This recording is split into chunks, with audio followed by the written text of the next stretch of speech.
India versus south Africa ODI format అయితే complete అయిపోయింది. మనలో అయితే సిరీస్ గెలిచారు 2-1 తోటి. అండ్ ఇప్పుడు స్టార్ట్ అవుతున్నది T20 5 T20 మ్యాచెస్ అయితే ఉన్నాయి భయ్య సౌత్ ఆఫ్రికా తోటి. అండ్ ఇవాళ ఫస్ట్ మ్యాచ్ ఎక్కడ జరగబోతుంది? కటక్ లో బారామతి స్టేడియం. మరి బారామతి స్టేడియం ఒక పిచ్ రిపోర్టు అండ్ అట్లాగే ఇండియన్ స్క్వాడ్ లో చాలా చేంజెస్ అయినాయి వాటి గురించి, అండ్ సౌత్ ఆఫ్రికా స్క్వాడ్ గురించి, మరి ఎవరు విన్ అవబోతున్నారు దాని గురించి కూడా మాట్లాడదాం ఈ వీడియోలో చాలా క్లారిటీ ఉంటది. అస్సలు మిస్ అవ్వకుండా లాస్ట్ వరకు చూడడానికి ట్రై చేయండి. మరి ఇంకెందుకు ఆలస్యం, let's go.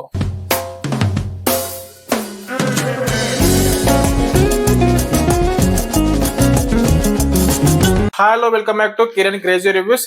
First of all చాలా మంది కూడా మన వీడియోస్ అయితే చూస్తున్నారు భయ్య, చాలా వ్యూస్ అయితే వస్తున్నాయి. అండ్ లైక్ చేసుకుంటలేరు, లైక్ చేయండి. అండ్ అట్లాగే సబ్స్క్రైబ్ కూడా చేసుకోండి, ఎందుకంటే మీరు ఇచ్చే ఆ మోటివేషన్ నాకు చాలా ఇంపార్టెంట్. ఎందుకంటే ఇంకా మంచి మంచి వీడియోస్, మంచి మంచి అప్డేట్స్ మీ ముందుకు తీసుకురావడానికి నాకు చాలా హెల్ప్ అవుతుంది. కాబట్టి వెంటనే మీరు సబ్స్క్రైబ్ చేసుకోండి, మన ఫ్యామిలీలో జాయిన్ అయిపోండి. అండ్ ఇప్పుడు మనం మెయిన్ గా మాట్లాడదాం దేని గురించి అంటే India south Africa ODI series అయితే మనోళ్ళు విన్ అయిపోయింది సిరీస్. అండ్ ఇప్పుడు ఇవాళ ఫస్ట్ T20 మ్యాచ్ స్టార్ట్ కాబోతుంది. ఎన్ని గంటలకి? 7 నైట్ 7 కి అయితే మనకు స్టార్ట్ కాబోతుంది కటక్ అండ్ బారాపతి స్టేడియంలో. యాక్చువల్ గా మనం ఫస్ట్ పిచ్ రిపోర్ట్ గురించి మనం మాట్లాడదాం. పిచ్ రిపోర్ట్ బారాపతి స్టేడియంలో అది ఎక్కువ హై స్కోరింగ్ పిచ్చా లేకపోతే లో స్కోరింగ్ పిచ్చా అని అంటే, ఎక్కువ హై స్కోరింగ్ పిచ్ అయితే కాదు. అక్కడ యాక్చువల్ గా స్పిన్ బౌలర్ల కంటే ఫాస్ట్ బౌలర్లకి చాలా మంచిగా ఉంటది ఇనిషియల్ గా. ఆ తర్వాత మళ్ళీ స్పిన్ బౌలర్లు యాక్షన్ లోకి వస్తారు. ఫస్ట్ అయితే ఫాస్ట్ బౌలర్స్ కి అయితే మంచి వేరియేషన్స్ ఉంటాయి, మంచి బౌన్స్ ఉంటది. ఆ బౌన్స్ కి తగ్గట్టు బ్యాటర్స్ కూడా మంచి బౌన్స్ కాడే బ్యాటర్స్ అయితే చాలా మంచిగా బ్యాటింగ్ కూడా ఆడగలుగుతారు. అదే విధంగా కానీ ఇనిషియల్ గా అయితే ఫాస్ట్ బౌలర్స్ ని కొంచెం ఫేస్ చేయాలంటే చాలా కష్టం అవుతుంది బ్యాటర్స్ కి. అండ్ దాని తర్వాత ఒకసారి సెట్ అయ్యారంటే అక్కడ నుంచి రన్స్ అయితే రాబట్టగలుగుతారు. అదైతే పిచ్ రిపోర్ట్ భయ్య. ఎక్కువ హై స్కోరింగ్ గేమ్ అయితే కాదు నాకు అనిపిస్తుంది. కానీ ఇండియా అంటేనే T20 ఫార్మెట్ అంటేనే ఇండియా వాళ్ళు ఏ విధంగా విరుచుకోబడతారో తెలుసు. అలాంటిది మన India number 1 T20 team in world లోనే. అలాంటి మరి T20లో ఇండియా తోటి సౌత్ ఆఫ్రికా ఫేస్ చేయబోతుంది. కాబట్టి మరి అభిషేక్ శర్మ ఏ విధంగా ఈ మ్యాచ్ ఆడగలుగుతాడో దాని గురించి మనం మాట్లాడదాం.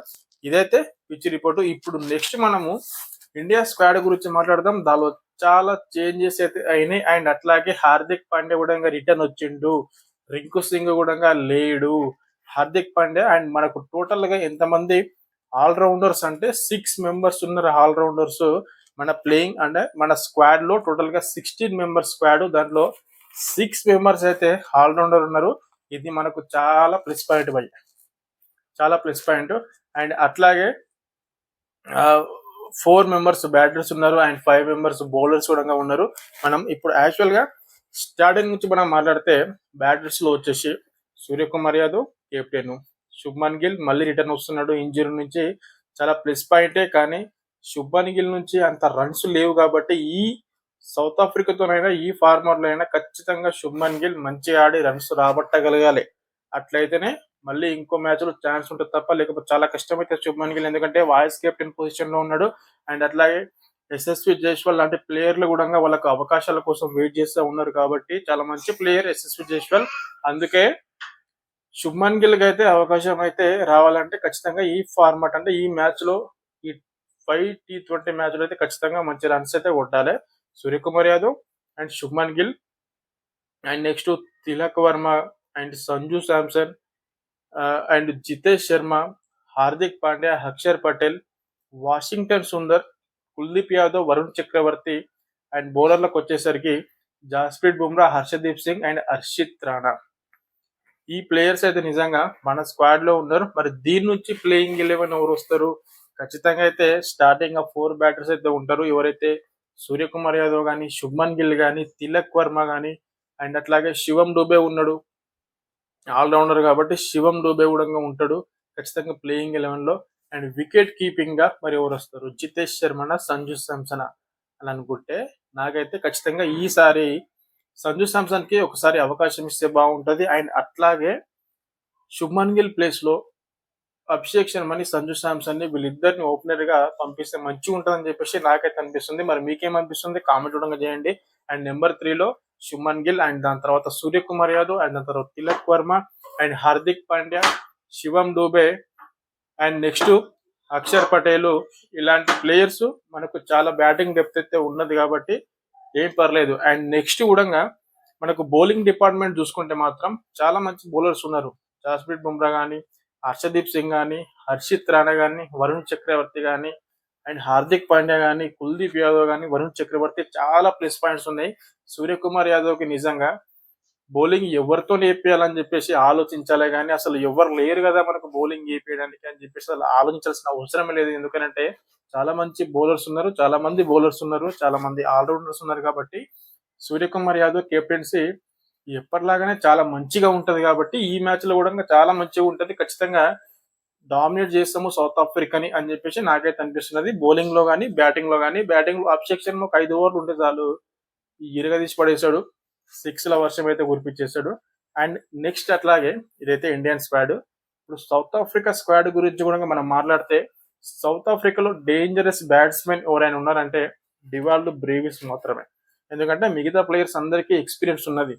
మార్క్రమ్ కానీ, క్వింటన్ డికాక్ కానీ, డేవిడ్ మిల్లర్ ఉండగా స్క్వాడ్ లో ఉన్నాడు. ఆ స్టబ్స్ కానీ, Tristan Stubbs dangerous player, finisher మంచి ఫినిషర్. అండ్ మిడిల్ ఆర్డర్ లో సౌత్ ఆఫ్రికాకి ఒకటే ఒక్క ప్లేయర్ భయ్య, డివాల్డ్ బ్రేవిస్. డివాల్డ్ బ్రేవిస్ ఒక్క 3 to 4 ఓవర్స్ కానీ సెటిల్ అయ్యిందా చాలా కష్టం అవుతుంది. ఎందుకనంటే అంత మంచి ఫామ్ లో ఉన్నాడు డివాల్డ్ బ్రేవిస్.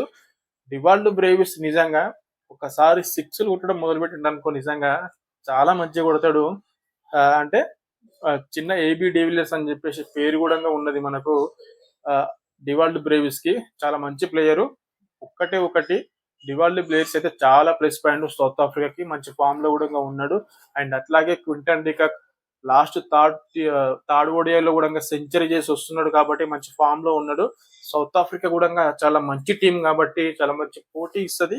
లాస్ట్ వరకు కూడా వాళ్ళు పోరాడతారు, ఖచ్చితంగా గెలవాలి అని చెప్పేసి పోరాడతారు సౌత్ ఆఫ్రికా టీం కాబట్టి వాళ్ళతో ఆడాలంటే మనలో కూడా అన్ని ప్లానింగ్స్ కరెక్ట్ గా ఉండి ఖచ్చితంగా ఫస్ట్ మ్యాచ్ అయితే మనలు గెలవాలి అని చెప్పేసి నేనైతే అనుకుంటున్నా.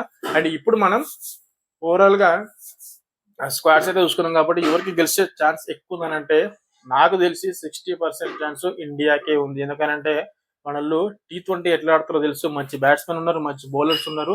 సౌత్ ఆఫ్రికాకి కంపేర్ చేస్తే మనల్ని మంచి ఫామ్ లో కూడా ఉన్నారు కాబట్టి. అండ్ సూర్యకుమార్ యాదవ్, శుభ్మన్ గిల్ వీళ్ళిద్దరి ఫామ్ అయితే నిజంగా వీళ్ళిద్దరు ఫామ్ పైన చాలా క్వశ్చన్స్ అయితే రేజ్ అయితే ఉన్నాయి. ఎందుకంటే అంత పర్ఫార్మెన్స్ లేదు వీళ్ళిద్దరి నుంచి.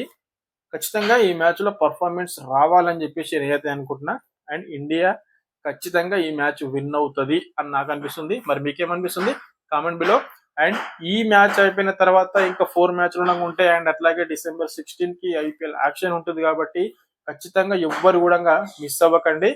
మీరు ఏ అప్డేట్ కూడా మిస్ అవ్వకుండా మీ ముందరికి నేను వస్తా కాబట్టి మీరు ఒకటి చేయాలి, సబ్స్క్రైబ్ చేసుకొని పెట్టుకోండి, అట్లాగే ఫాలో అయిపోండి. అండ్ నెక్స్ట్ వీడియోలో మళ్ళీ మనం కలుద్దాం. అప్పటి వరకు థ్యాంక్ యూ.